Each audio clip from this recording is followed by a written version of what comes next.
Hello' sir বাইদেউসকল, good news. আপোনালোকৰ চিটেট July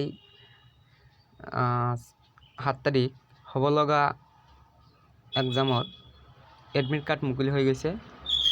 আপোনালোকে ইয়াতে আহি এডমিট কাৰ্ড ডাউনলোড কৰি ল'ব পাৰে আৰু এক্সাম চেণ্টাৰ, লোকেশ্যন, ক'ত পৰিছে সকলোবিলাক ডিটেইলছ চাব পাৰে। আপোনালোকে এতিয়া ডাউনলোড কৰি লওক। ডিছক্ৰিপশ্যনত লিংক আছে, এইটো লিংকত ক্লিক কৰি এইটো পেজত আহিব পাৰিব। তো ইয়াতে আহি আপোনালোকৰ এপ্লিকেশ্যন নাম্বাৰ ইয়াতে এণ্টাৰ কৰিব।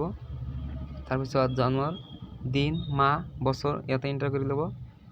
তাৰপিছত ইয়াতে চিকিউৰিটি কোড এটা এণ্টাৰ কৰি দিব। তলত আপোনালোকে যিটো দেখা পাইছে 5JH978 এইটো।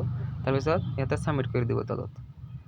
লগে লগে আপোনালোকৰ এডমিট কাৰ্ডখন ইয়াতে শ্ব' কৰিব। Thank U. এইখিনি ইনফৰ্মেশ্যন আছিল।